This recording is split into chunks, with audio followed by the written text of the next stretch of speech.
Hello and welcome to another spreadsheet tutorial for Excel beginners. It's been a while since the last tutorial, but I thought I'd put this one up to show you that I'm still around. This time I want to show you how to work with percentages on the spreadsheet, or start to work with percentages, and also introduce you to absolute cell references.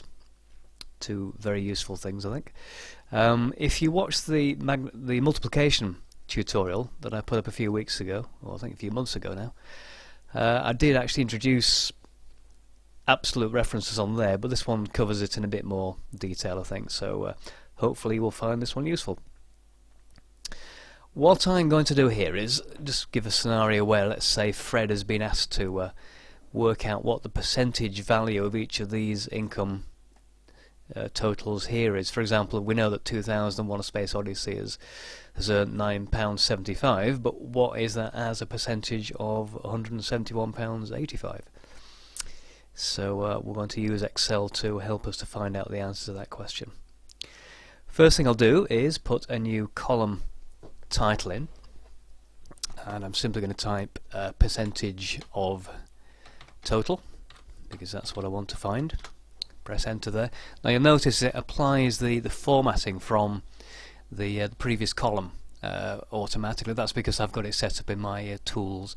I believe most versions of Excel, probably not the 97 version, but will do that automatically for you anyway. You can obviously reformat it if you didn't want that, but obviously Excel's guessed correctly that we do want to follow the same formatting standard.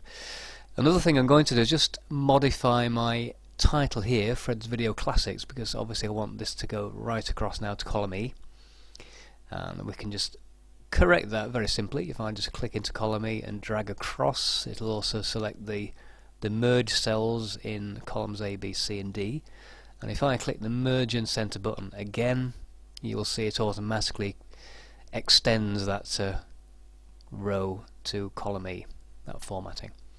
One last little thing there, this percentage of total doesn't have the full formatting on because I've got my grid lines on here, as you can see. So what I'm going to do is apply the formatting here in column D or D2 to column E2.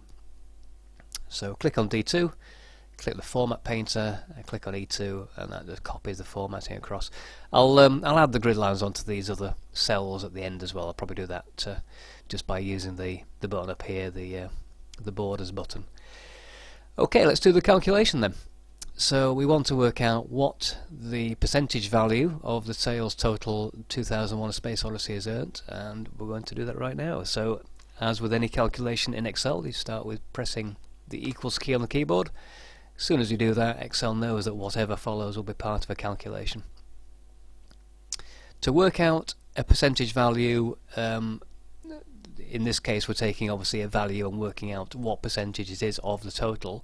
The first thing you do is click on the value that you're interested in finding the percentage result for. So we're going to click on the £9.75, and then we're going to do a division calculation. So on the keyboard, press your divide key, and then finally click on the total of the amount there, which is £171.85 in cell D13, and if I click on the tick to accept that calculation, you'll see what happens. We get a decimal value, 0.056736, which isn't very useful, but we can quickly convert that to a percentage value that is useful by simply clicking the percentage button, or the percentage style as they call it, on the toolbar there, and that gives us the result 6%. And that is all there is to it. I'll just run through that one more time.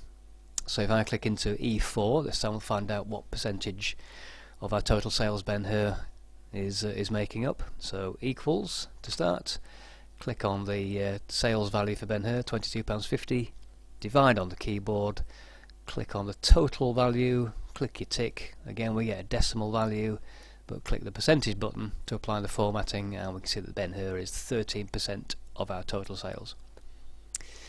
Now I'm going to delete that Ben-Hur value now, okay, because I'm going to show you how to copy the formulas down. The first thing I'll do though is show you the wrong way of doing it. once you've created that first formula, you've seen how previously we've been able to quickly copy the formulas down and complete the rest of the rows. So let's say I decide that's all I need to do here, and I'm going to copy these formulas down to cell E11. Okay, and now when I release the mouse button, theoretically we should have all the results in. But when I release the mouse button, that isn't what happened, of course. It's a bit of a mess.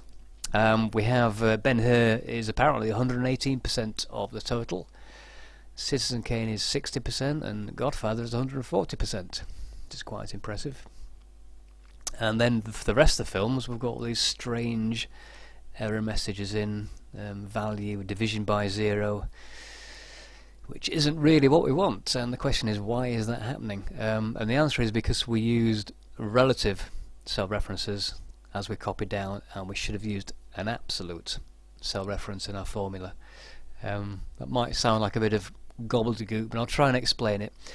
If we look at the value or the result in our cell E3, the one we started with, 6% is the correct result. You'll see the calculation is D3 divided by D13. Now the key thing here is that D13, I'll just highlight that by clicking, D13 contains the total, £171.85. Without that value being included in the formula, we're not going to get the correct result.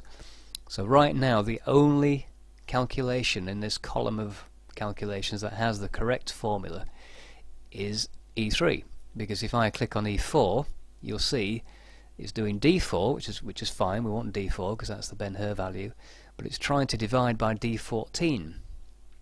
So it's actually dividing by a value that's lower than the Ben-Hur sales, £19.09. And the same thing happens in E5. It's D5 divided by D15, which is actually our maximum value there, which isn't really what we want. And then if we go down, you can see it goes D16. And then when we get to this value, these error messages, it's trying to divide by D17, which has got nothing in it. And the same applies to D18, etc. So what we're going to do now is fix it so it works correctly. So I'm going to first of all select those values that aren't working and press delete to get rid of those. The basic layout for an absolute reference is simply the same formula, so it'd be D13, except it's got dollar symbols around the different parts of the cell reference, the column and the row. And I think it's easier to show it if I show it from scratch. I'm actually going to delete that E3 calculation. We'll start again. So press equals, click on the £9.75, press divide, click on the total. Now this time I'm not going to enter it. One final step is to press the F4 key, the function key F4. Press that and it puts dollar symbols in front of the column reference D and in front of the row reference 13. What that will do is simply lock that formula, no matter where I copy it, onto D13. The first part, the D3, will change as I go down, as you'll see, so it'll go D4, D5, which is great because we want that to happen and focus on each individual movie, or each movie as it copies down. But we always want it locked on that total value in D13. So I'm going to accept that by clicking the tick, and then I'm going to copy those formulas down, or that formula.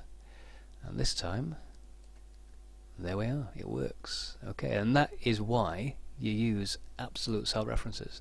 That's a very typical example. There are plenty of other examples. And you see as I click on these different formulas, the first part, which focuses on the movie income, the individual movies, change from D3 to D5, D6, etc. But the second part, which focuses on the total value, will obviously always look at D13 because that's what it needs to do in order to give us the correct result. So that's absolute references. Hope you found that useful. The last thing I'll do before we close is just to format those cells there. Going to highlight them and then apply my grid or all borders option, and that just tidies that up. Click away. So there we are. So now we know what percentage of the total each movie is representing. And I could apply conditional formatting, so it magically highlights it for us, but if we quickly scan down, you can probably see that we know that Casablanca is already our highest income value, so logically it's also the highest percentage value, and it represents 14% of the total. Okay, in the next video I'm going to talk a bit more about percentages, different types of calculations you can do to find out different bits of information, surveys, that kind of thing. But I hope you found that useful, and I'll see you next time.